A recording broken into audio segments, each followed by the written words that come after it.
बच्चों, हमारा 13वां पाठ है गिनती। गिनती को अंग्रेजी में काउंटिंग कहते हैं। बच्चों, जैसे आप अंग्रेजी में नंबर्स बोलते हैं 1, 2, 3 और इन नंबर्स को लिखते भी हैं, वैसे ही इन्हीं नंबर्स को हिंदी में अलग तरह से बोला जाता है और लिखा भी जाता है। जैसे हम 1 को हिंदी में 1 कहते हैं, 2 को 2 और 3 को 3 कहते हैं। तो आइए हम आज अपनी पुस्तक में देखेंगे कि इसे कैसे पढ़ाया है।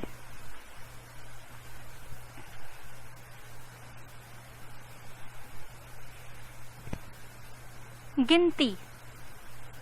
प्यारे बच्चों, आज हम हिंदी की गिनती सीखेंगे। अंग्रेजी अंक 0, हिंदी अंक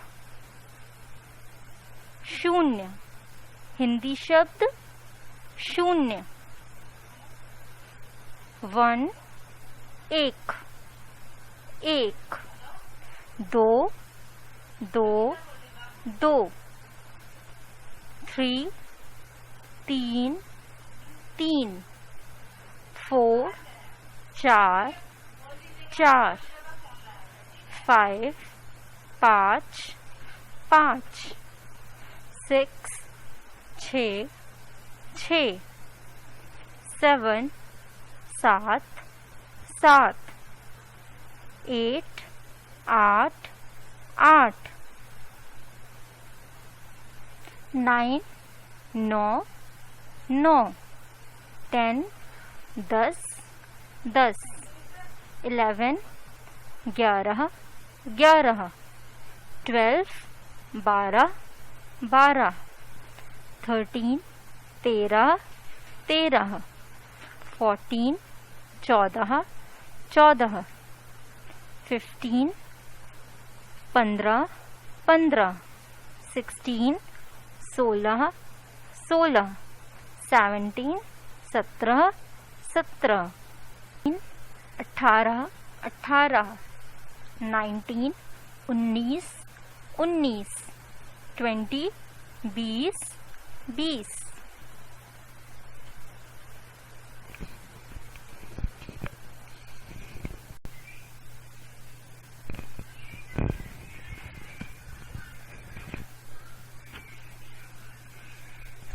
अभ्यास।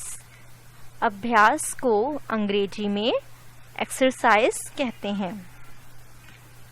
हिंदी गिनती में खाली स्थान भरिए। क, मैदान में 9 बच्चे खेल रहे हैं। इसको आप हिंदी अंक में लिखिए।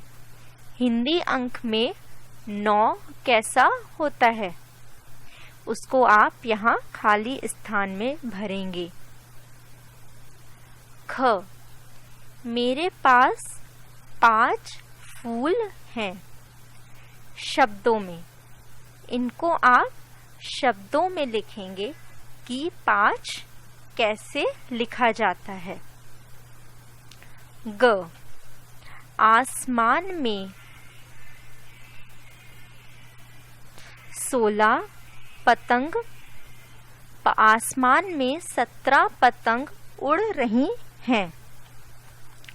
शब्दों में, 17 को शब्दों में कैसे लिखते हैं, उसको आप इस खाली स्थान में लिखेंगे।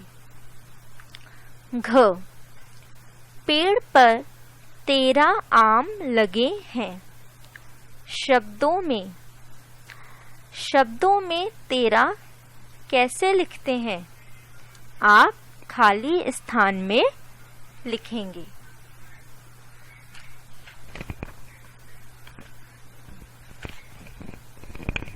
चित्रों को गिनकर उनके नीचे लिखी सही संख्या पर सही का निशान लगाइए।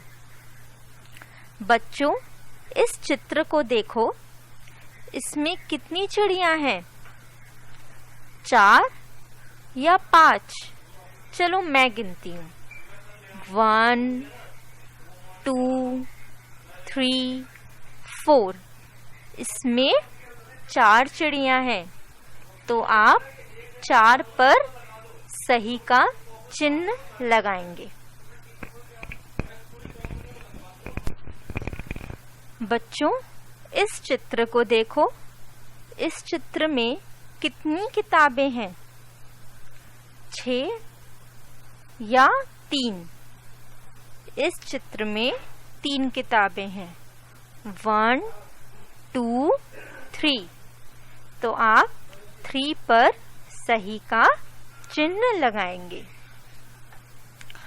इस चित्र में कितनी पेंसिल हैं? 2 या 8? मैं गिनती हूँ। 1 और 2। तो आप 2 पर सही का चिन्ह लगाएंगे। बच्चों, इस चित्र को देखें और सेब को गिने कि सेब इसमें कितने हैं। 1 2 3 4 5 6 7 8 9 10 11। तो इसमें 11 सेब हैं, तो आप 11 पर सही का चिन्ह लगाएंगे।